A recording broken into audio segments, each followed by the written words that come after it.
All right, welcome to the Inclusion Solution Live podcast. This is season 7 of our podcast, and the theme this season is Justice for All.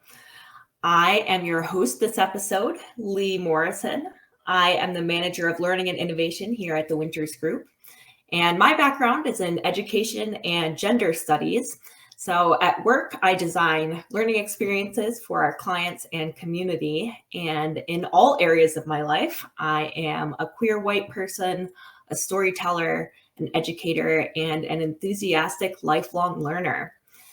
So as I mentioned, our theme this season is Justice for All. We are celebrating the Winters Group's 40th anniversary of working toward equity and justice in the workplace, and invite you to join us this season to deepen your understanding of why injustices persist and what you can do to support and work with those most impacted. And I'm very excited that this season we will feature speakers from our 2024 Racial Justice at Work Summit, also with the theme of Justice for All. So today I am joined by one of those speakers, Rob Smith, founder of Phluid, and I'll share just a short bio before passing it over to Rob to share a bit more. So Rob is the founder of Phluid, the Phluid Project, Get Phluid, and the Phluid Phoundation. He has created a brand combining his profession, which is retail, along with his passion, a commitment to social justice. Rob began a long career in retail spanning over 30 years, orchestrating multi-billion-dollar businesses through merchandising, e-commerce, marketing, product development, and supply chain management with Macy's, Victoria's Secret, Levi's, and Nike, among others. Rob leads the CSR committee as a board of director for Steve Madden and is an executive in residence with Wonderkind. And Rob lives in New York City with his husband, Rod Grozier, and his dog, Jackson. Welcome, Rob. So glad you could join us today. Thank you for having me, Leigh. I appreciate that. I appreciate being a part of this movement and grateful that you've committed to it for so many years. And I was like listening to you talk about it and thinking how incredible for so many years working on justice for all, and the fact that we're still fighting. And I just think about like, wow, when does it end, if it ever ends? And hopefully in our lifetime we see movement. But thank you for your work that you and your colleagues do. It's appreciated. Absolutely. Thank you for joining us. Yeah. So I was wondering if you could tell us a bit more about your background and how you came to this work, what inspired you to open Phluid, the world's first gender-free store. Yep. Okay. I'll be very honest with you because it's an interesting story, to be fair. So I think, for so long, so much of my life, from the time I was a kid, I was, volunteering, working, in call centers, crisis hotlines, volunteering at hospitals. I've always had that in my blood, and it's always been a part of who I am. And then coming out as queer, when I became queer, like I adopted somebody who had HIV/AIDS. I did whatever I could to help support our community. Then I took a lull for a bit, and then when I moved to New York, I joined a board of Hedrick Martin, the Hedrick Martin Institute, which is the first LGBTQ after-school program for youth here in New York City. And so I joined the board and got really involved and joined the board of Athlete Ally. And that was always like this, like with my daytime, I was working in, corporate retail space, and at nighttime in social justice spaces. And then I remember, like, I went to my first Burning Man, and my first Burning Man, I'm not sure if you've ever been, but, I don't know, there was this, like, the way this construct of 75,000 people came together and everyone adapted and adjusted to the social codes and of a radical acceptance and, just being yourself. And I watched people just open up and when you're away from this construct here that we live in and this new construct. And I thought, wow, wouldn't it be nice if the world was like this? And I didn't know what I was going to do, but somehow I thought I would participate in that. So I came back and I quit my job. And there's a saying, don't quit your job after your first Burning Man. but I didn't know that. But I just knew that I just knew that I had to do something different. So I traveled around the world by myself. I backpacked and really intentionally, and I spent part of it a month in the Amazon, and I did a month of ayahuasca. And in one of the ceremonies, I went in and asked the plant, what do I do with my life? In the morning, I wrote down, consider opening a gender-free, non-binary shopping environment. I wrote fluid in quotation marks. And I said, that's what I'm going to do. And I opened the store 10 months later. And then it's been a journey ever since. So I think it's just leaning in, opening up, and allowing the universe to guide you and to follow it and have faith and have an open heart and an open mind, and let things go the way they go. And so it's been an amazing journey since then, about 8 years ago. Yeah, it's been 8 years.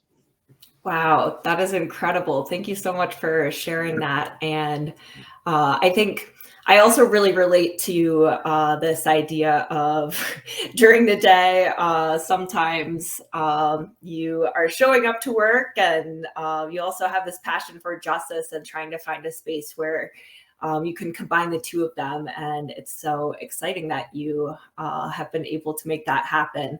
I also really believe that we have to pay attention to what we want to grow. And I think your story just exemplifies that to me. So thank you so Appreciate much. that. And then ever since then, it's I always say things are never the way that you expect them to be. They're always different, and they never happen when you want them to happen, but they always happen bigger than you can imagine on a different timeline. So I'm living in this space that I just keep planting seeds and planting seeds, and then this garden starts to, like, a flower shoots up here, another one there, and just to think that I just opened up a store, and then you mentioned it, like, then we launched wholesale business, and then launching Get Fluid Gender Expansive Training for Corporations, and then launching the Phluid Phoundation. And I've got other things in the pipeline too that are really exciting, the fluid media space and other spaces, that it just keeps growing and evolving. And I stand back and sometimes watch the miracle of what it is. And I don't think it's not me. I think of myself as a vessel for the universe, and I just let it come into me, and I'm like, I can't stop this idea. Like, it's so clear. I have to go and put energy into it, or I'll go mad. But yeah, it's amazing the way these things just keep getting born, and then I get to, like, water them and nurture them and let them grow into what they are, and then bring great team members on to help them execute, because I can't do it all myself. And I find that, like, it's better off when I step back and let my team do their thing. I just and move on to the next thing. It's That's fun. amazing. It's fun. It's fun. It's like, I know I probably sound like I'm out of my mind microdosing, but I'm having a great time. That is fantastic. And I love that metaphor of planting seeds as well. So I know I mentioned earlier, I have a background in gender studies, and specifically, I get so excited about intersectionality in these conversations. And I think it's such an important part of how we understand and move forward in the situations in which we find ourselves today, some of them very challenging. So I know you identify as Two-Spirit, and I was wondering if you could explain to listeners who may not be aware what that means, and a bit more about how your Indigenous ancestry influences your work. Yep, that's such a great question. Thank you for bringing that up, because I identify as he, they for two reasons. One, I encourage people, if they don't know someone's gender pronouns, that they default to they, them, because it's one way to not misgender someone. So I answer by they, them. I don't identify as non-binary, but I do identify as Indigenous. People look at gender as being spiritual, and this the essence of who I am, or who we are as humans. I actually think all of us have the ability to tap into being gender diverse in our spirit and our essence. And I, as a queer kid, I grew up and was born with very much a strong feminine side. Like my attributes, in this construct of what femininity is, like I was very artistic, creative, loving, nurturing. I wasn't drawn to sports like my brothers and competition. I wasn't drawn to that. I was drawn to really like the soft, sensitive, beautiful side. And I kind of turned away from that as I got into like high school too, because I saw that the only way to kind of really fit into society was to lean into the masculine side. And so I leaned into Mm. like sports and more competition. And then I found the balance in myself of really being comfortable with both feminine and masculine. And I think that comes through in who I am as a human being and in everyday life in every situation. So I love the feminine. I love the masculine. Both are divine, and finding the balance is, I think, part of why fluid is called fluid. Fluid is the ability to navigate between two spaces easily, fluidity, and the pH stands for balance. And finding that Mm. balance within each one of us, within society, to me, that's where harmony happens. That's where peace happens. So I'm trying to like not just find it and own it in myself, but also to embrace it and help others find it as well. That is so powerful. Thank you. Thank you. So yeah, so I did. So, So I did. Part of my journey was understanding and learning about ancient religions, civilizations, and I went to, besides going to Central America, South America, I went to India, Nepal, and Tibet, and learned a lot about Buddhism and Hinduism and Sikhism and Islam. And then I came back, and then I took my mom to the reservation where her mom was born, and learned mm, about. That's where I learned about Two Spirit. So I learned about my relationship with and part of my Indigenous heritage, and then I also learned about. That's where I learned about Two Spirit, and so I changed the parent company to Two Spirit LLC. That's the parent company of Fluid, and really mm. standing and owning that part of myself. It's been super powerful, and that began the journey of Fluid. Like it just all happened together. Wow, I love that. And I think, to your point, I do believe that everyone has the capacity for embodying gender expansiveness. And I think so often it's something that our day to day culture does not encourage. And many times people don't find the joy of this until later in their life. And yeah, I'm so excited about the work that you're doing so that Thank you. folks can find who they are and find some of this purpose earlier than Well, well, perhaps may have been possible. I'm sorry, Lee, but I also think it's important for people to know that it's not exclusively queer. Like to be, Yes. to embrace feminine as a male identified person doesn't make you queer. It doesn't make you anything other than somebody who's on a path to becoming a more balanced human, a more, I would say, I don't say a better human, but somebody who's capable to embrace the human experience at the full potential of the human experience. So I think that I just want to invite anyone who's listening to this that, understanding feminine and masculine does not make you queer, does not make you less of a man or less of a woman. It makes you more of a human being. And so that's how I look at it. It's about abundance. It's about, and also. Yes, bringing that abundance mindset to every part of our life. I am That's such a right. huge proponent. That's right. Thank you for that. Sure. So I know you also spent a lot of time immersed in queer communities, just listening and learning. And I was wondering if there is anything that you would like to share around what you took away from that time. Yeah, I would. So when Fluid started, we opened as the world's first gender-free store, and it was a store that was degendered fashion, which pretty cool because you get to walk around and experience different ways to express yourself without a department store, anyone else telling you what you can buy and not buy. but it was also deeply grounded in community and activism and education. And in 2 years, we had over 250 events in those 2 years, which were panel discussions and fashion shows and comedy nights. But I think my favorite part was we had a social code. And one of the social codes is we're all students, we're all teachers.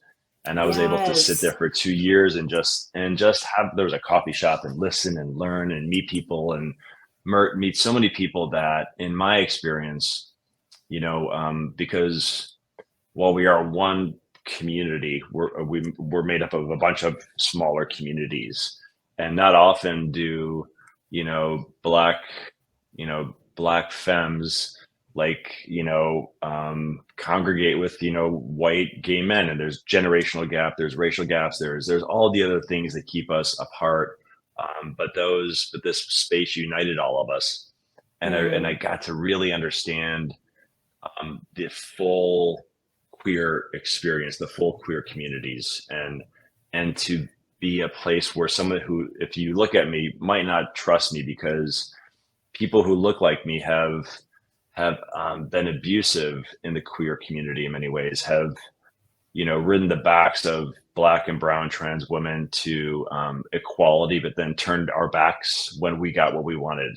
And Mm. so there's a level of lack of trust, which I understand. And so it began to rebuild trust between me and other folks. And then I thought, well, wow, how can I take these incredible lessons that I've learned? There's so much that I've learned, and how can I, as a student, become a teacher? And how can I start to bring this understanding? This is way before pronouns were like something we were talking about like in a major way, but starting to letting corporations know that Gen Z is as a generation is very diverse.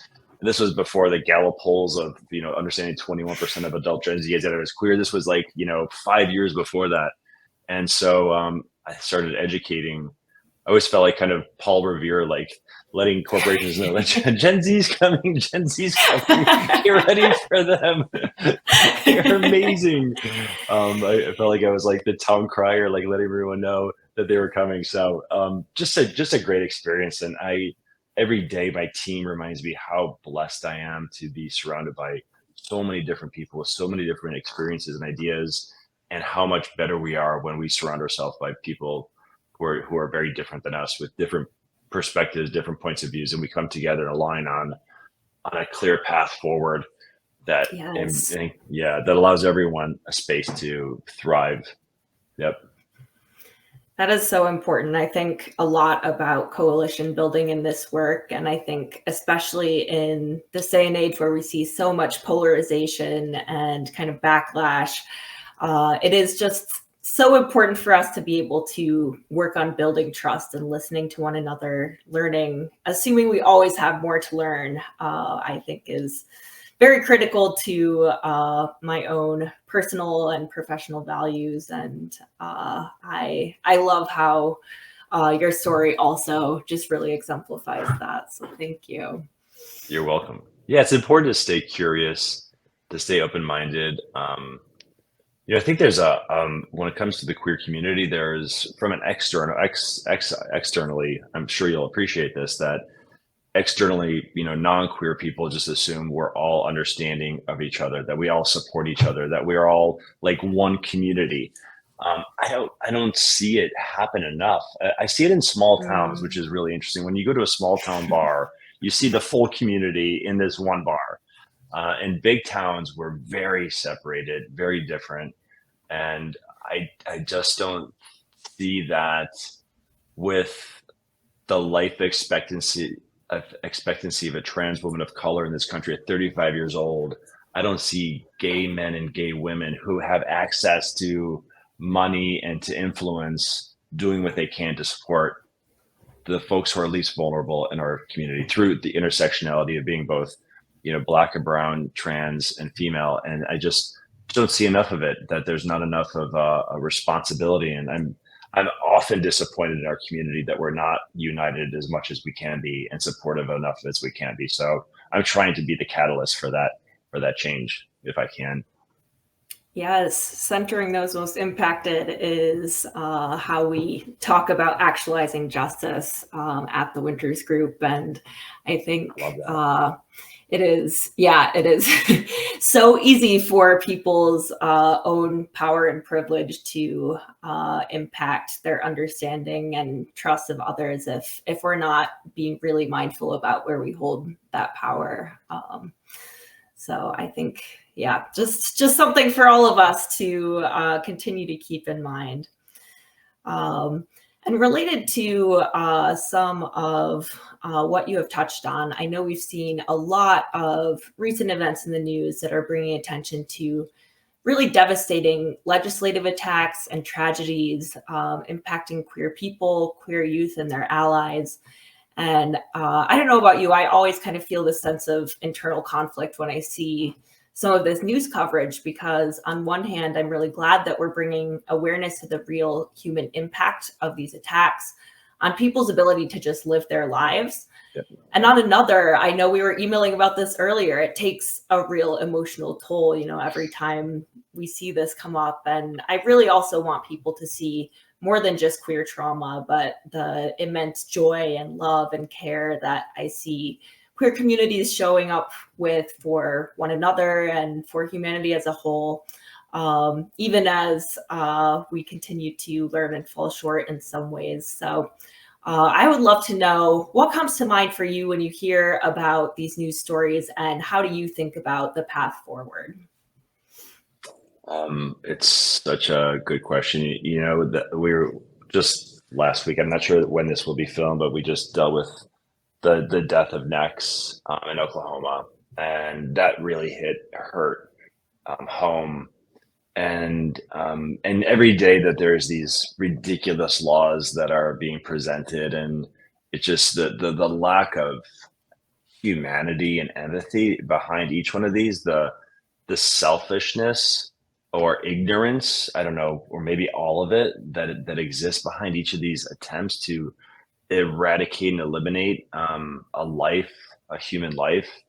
And it's there's certain times when I walk between being angry, and then really sad, and sometimes both at the same time. And that was with Next, was I was pissed off, and I was also so just depressed, and it's like I felt like a little piece of my life disappeared with Next loss. So, and then there's also a fire in me that says, like, we've got to stop this, and Yes. how can we do it? And we can do it as a community. Um, but I feel it every day. The news comes at us like, it's like thrown at us through Instagram, social media, news feeds. It constantly comes across, and it's hard not to get lost in despair and to fall into that state of like, we're gonna lose, because we're not gonna lose. We're gonna win, and we're gonna win Mhm. because when we unite and come together and fight against this backlash, and do it in a way that's supportive of the most vulnerable in the communities, and lift each other up, we will win. It's not going to be easy, because it's like whack-a-mole. Like every time you get one, there's another one popping up. But I think it's important to also remember queer joy and unity, and to see all the students that walked out of Nexus School, in Yes. protest of the lack of response by the school, and the accountability from the school. So, young people seem united to me for the most part. They seem united. I think that I meet a lot of parents of queer kids, of TGNC youth, and they feel like they need support as well. I think that it's important for us. I was thinking about this, that sometimes a single person feels like their voice isn't heard. They can't make a difference. And I do think it's important to remember that this election is not about two old white men running for president. It's certainly about that, but it's also about school boards, and it's also about local government. A lot of these laws are done at a local level, and they create noise, and then they get copycats from others. So I think, if anyone's like watching or listening, think about your local politics. Think about who local officials are being, and you can make a difference. Certainly at a local level, it's harder at a national level, but make a difference. Fight for and unite for the candidates who are not going to ban books from schools. Support your librarians. Support the right people running for school board and your local officials. And I think we'll start to see a lot more positive impact, and not putting the hands of just a few crazies who like to who just thrive on being hurtful. I don't know if that answered your question. I feel like I just it was a long-winded answer, but no, rambling. I think that was wonderful. And yeah, I think it is so important for us to be able to your point, laugh, celebrate joy, show people the humanity that all of us bring. And I think that is part of the fight. We can't pour from an empty cup. And so Right. I think about that a lot. And also sometimes try to put in place some healthy boundaries from the news for myself, depending on the day. So important to do that because, yeah, I mean, there's days when you just feel like it's just an endless battle. But there is joy, there's queer joy, there's human joy, there's intersectionality joy, there's, supporting each other in joy, injustice also, and justice can be joyful. Justice doesn't have to be Yes. painful. It can be joyful. And just finding our place in the world and supporting each other too. I think, sometimes when I'm on social and I don't hear from someone in a while, if I see someone, I check in just to see how they're doing. Cause a lot of us carry so much weight. And that, we just have to check in with each other to make sure we're doing okay, cause sometimes silence is intentional. Sometimes it's not intentional. Sometimes it's just, some of us are just consumed by the negativity, and just taking care of your friends, people you follow, you're friends with, and just check in and see how they're doing. Yes. So important. So I know you helped to write a new law that recently went into effect in California, AB 1084. And this law requires major retailers to provide a gender neutral section for toys and childcare items. Could you tell our listeners a bit more about that law and how it came about? Absolutely. So this just show what one individual can do. Talking about, like, the power of, like, what one person feel like they can't do, but what one person can do. And so started off with a young girl named Britton, who's 8 years old, living in California, and she was studying dinosaurs. And she told her mom, "I want to buy a dinosaur T-shirt. Can we go to the mall and buy one?" And Danielle, her mom, took her to the mall, and there were no dinosaur T-shirts in the girls' department. So she said, "Mom, I bet there's dinosaur T-shirts in the boys' department." Sure enough, there were dinosaur T-shirts in the boys' department, because the Mm. girls was, full of, like, unicorns, and and you can imagine what the girls' department was compared to the boys' department. By the way, there's a whole separate conversation about, just you understand about gender studies when you look at the language on boys and girls T-shirts, and understand, to me, if we flip-flopped the T-shirts and the sayings, like, how much better the world would be if, like, boys T-shirts said "love is the way" and girls will say, "conquer the world." I think we could start to really shift, the world, and how young people grow up. There's no surprise that 85% of suicides are by men, because of our inability to allow boys to cry and to feel pain. And girls, on the other hand, eating disorders, body dysphoria, because of how we raise girls. So that all of this is related. So back Mhm. to Britain. So Britain says, "Mom, why isn't there just a kids department? Why can't we just, like, have one kids department where there's not a boy section or girl section? Let us buy what we want." And so her mom says, "Well, why don't you write a bill and we'll bring it to our legislator?" So she did, and he's like, "Okay, this is Wow. great, but you probably need an adult to help you write this, and maybe a corporation can help sponsor it." So she said, "Mom, I bet the Phluid Project can help us." So her mom reached out to me. I responded back like, "This is amazing." So Britton and I crafted up a document and a bill that, for California to have one kids department. And so we went through around 8 or 9 rounds of rewriting with the legislator, Evan Lee, I think his name is. And we came down to finally getting it down to just the toy section, which was a compromise, but still something to move ahead. And sure enough, we got resistance, pushback from the family, quality, and all these other, conservative organizations, but we still got this, that a major department store retailer had to have an allocated gender neutral section for toys and healthcare goods, like you said, which was a big victory because now it's on the minds of now Walmart. Target's already there, but like other big retailers are like, wow, if we have to do it for California, maybe we should just do this for all of our stores.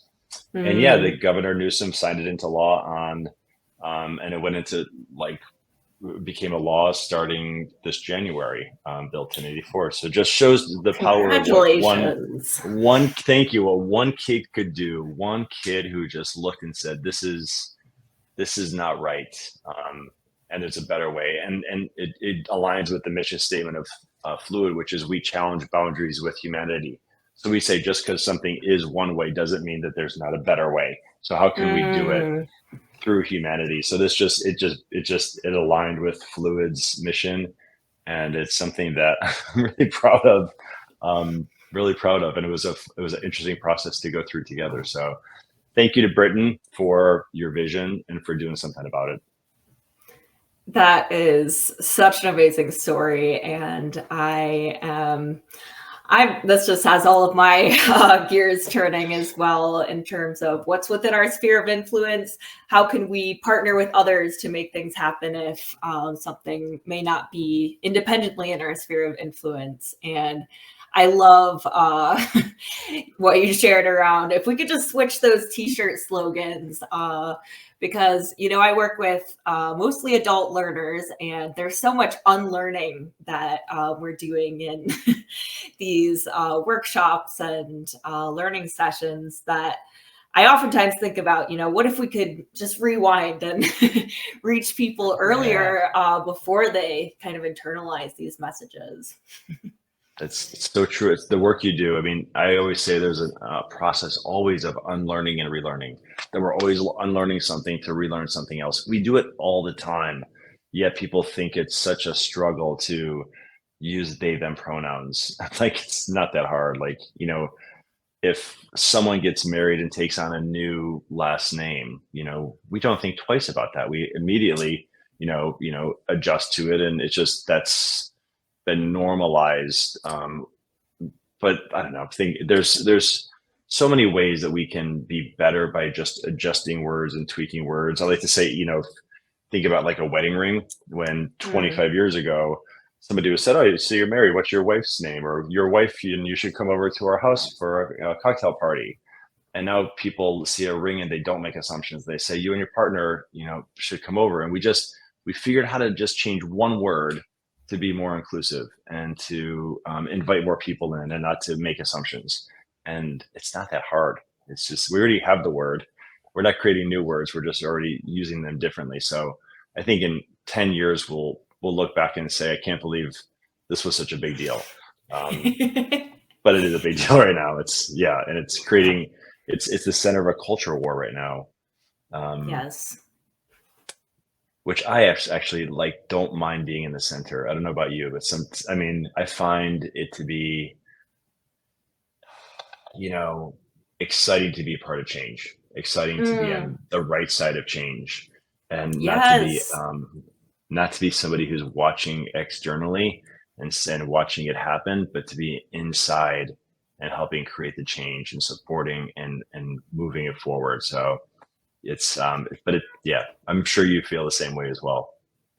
Absolutely. And I think I always think about, to your point, what side of history do you want to be on? This is your opportunity to show up for what you want the world to become. And yes, we really need folks to step in, tell stories, get involved in whatever way makes sense for you and your sphere of influence. So, And also, I would just say one thing I encourage everyone to do is to stay curious, to stay open-minded and to say, you know, well, and to also understand and to dig deep inside and say, where is this resistance coming from? Like, where is it coming from inside of me? Why am I resisting?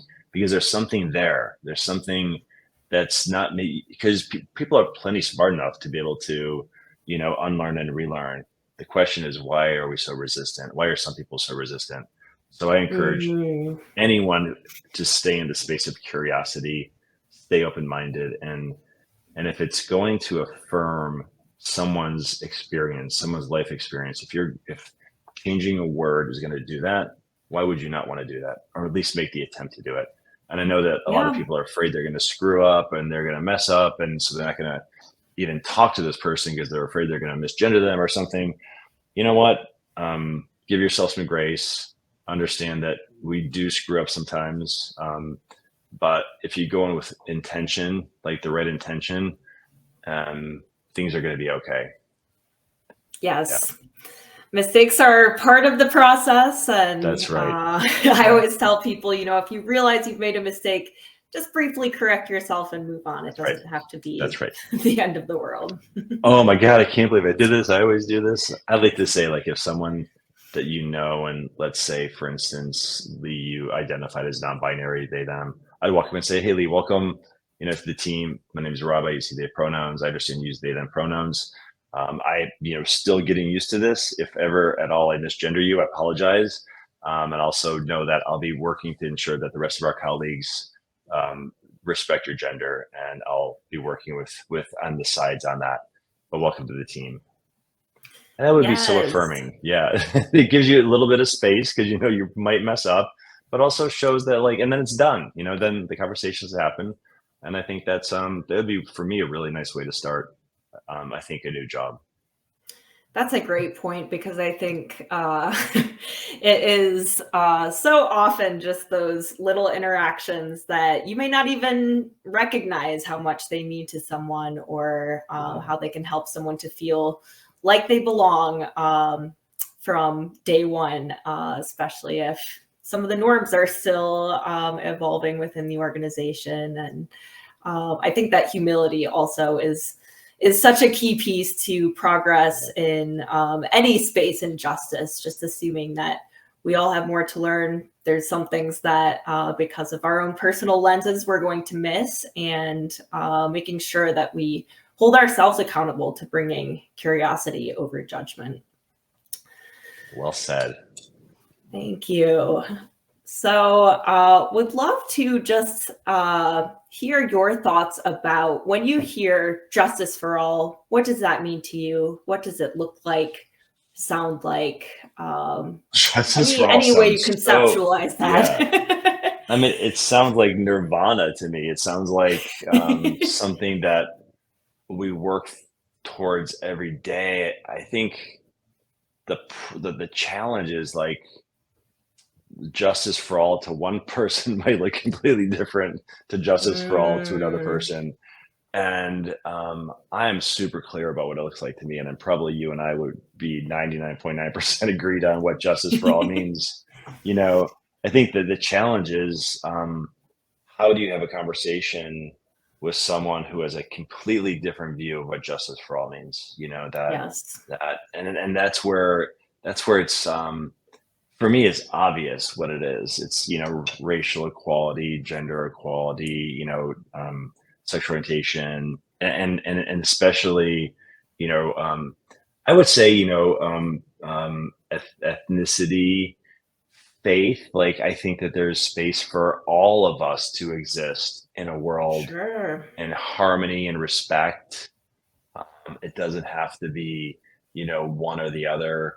That justice is equal opportunities for everyone to achieve their dream without stepping in the back of someone else. That it happens through our own support and belief. But it's unfortunate that a lot of people think that justice for all is their side only and not another. So, but also I think it's an opportunity for us to be empathetic and open-minded and go into conversations and to understand like what does justice for all mean for different people, and how do you get a room full of people who have different ideas of that to try to align and to come Mm, together.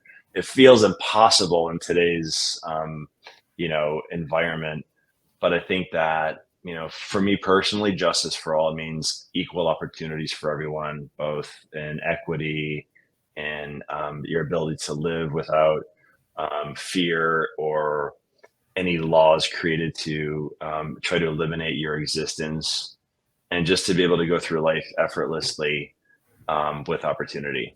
That's what justice for all means to me. so beautifully put. Thank you. Thank you. Shouldn't be so damn hard. My God.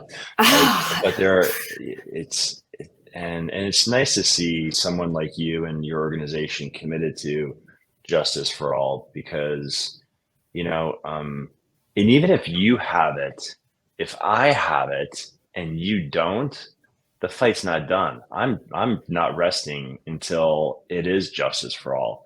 I can live my life and have opportunity and justice.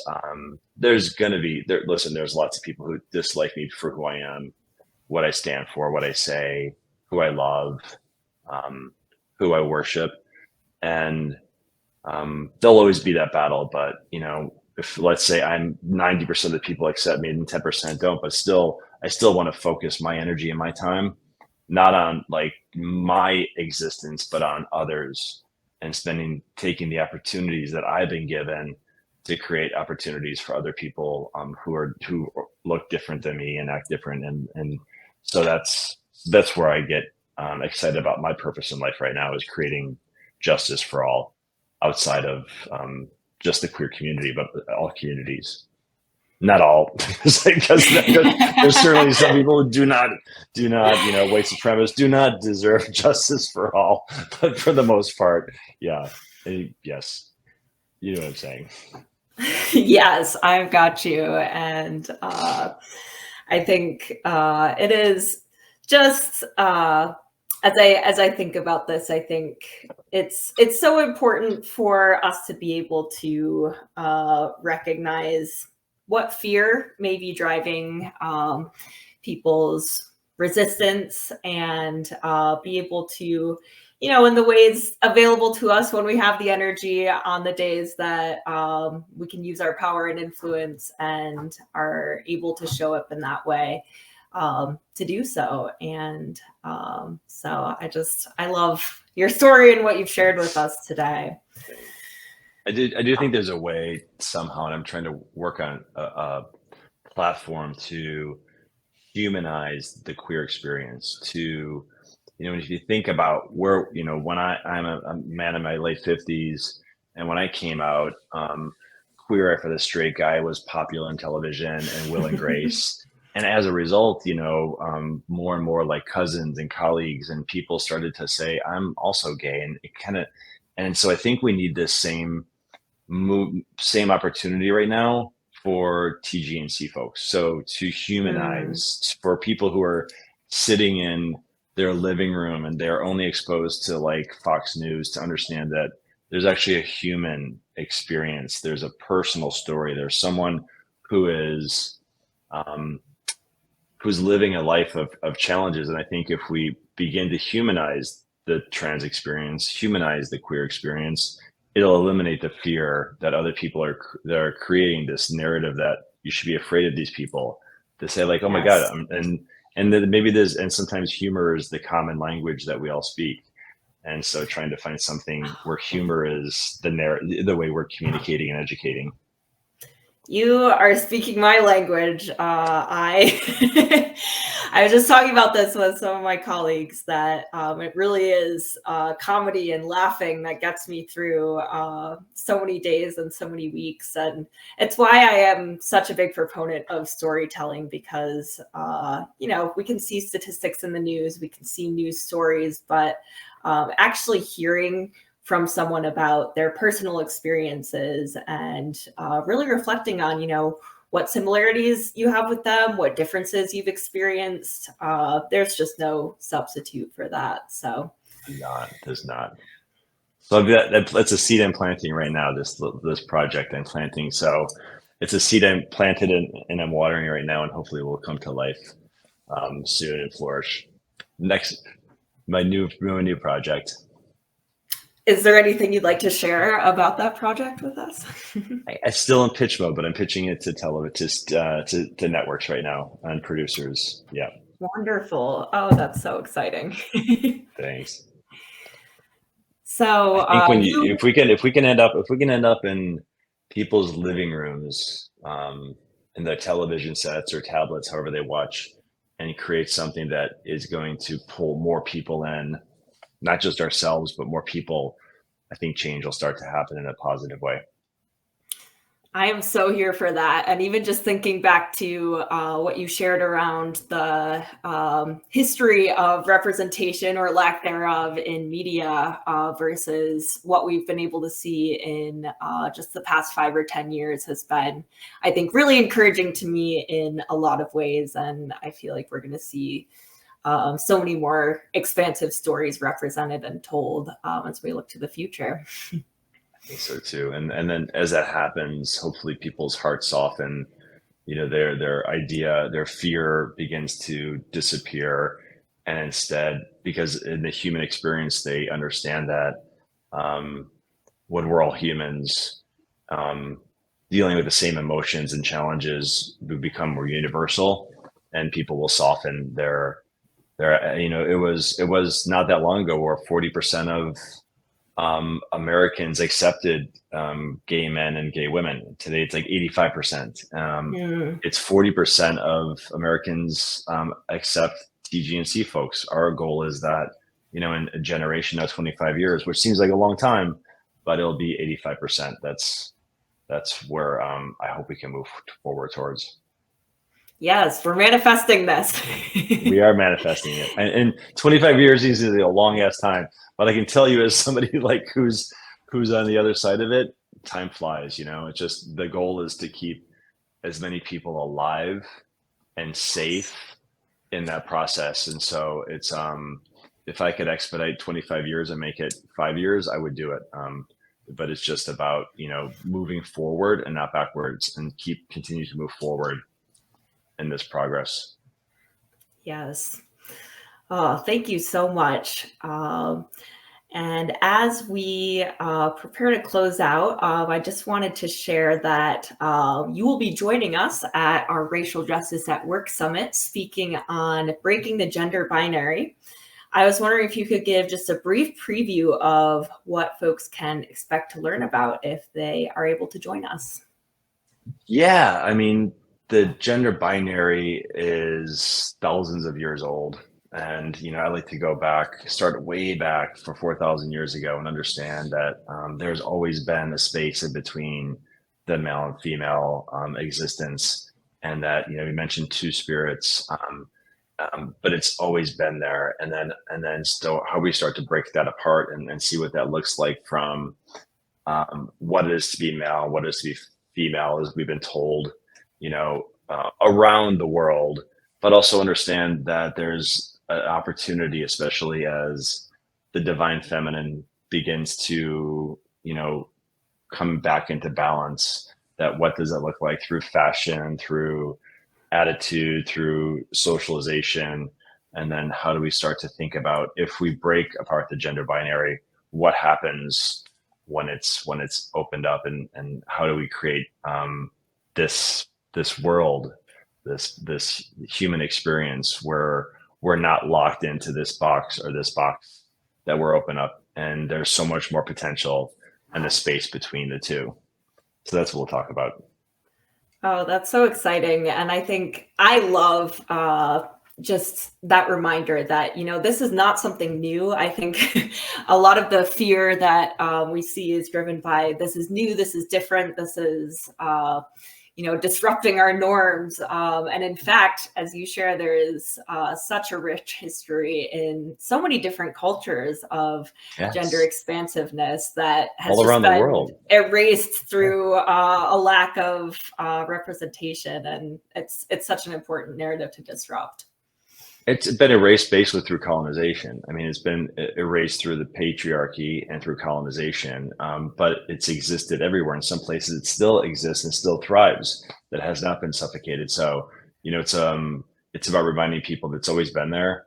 We're going to bring it back, and we're going to talk about how when we break it apart and give people the opportunity to get out of their box, that there's so much more potential in life, so much opportunity for joy and living when it's broken apart. Yes, we are here to spread the word. Yes, I look forward to it. Thanks for the opportunity, Leigh. Thank you so much for joining me today. It has been an absolute pleasure.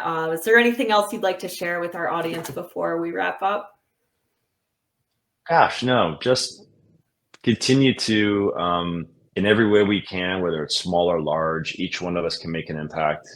When you think about justice for all, whether it's just correcting somebody's, supporting somebody who has gender neutral pronouns, standing up for somebody, donating time and money, every one of us can make a difference in a small way or a big way, but we are all capable of manifesting and creating change. Thank you so much. What a great note to end on. Thank you. So thanks so much to our listeners for joining us on today's episode of our season 7 on the theme of justice for all for the Inclusion Solution Live podcast. My name is Leigh Morrison, and until next time, keep working toward justice for all. Thank you.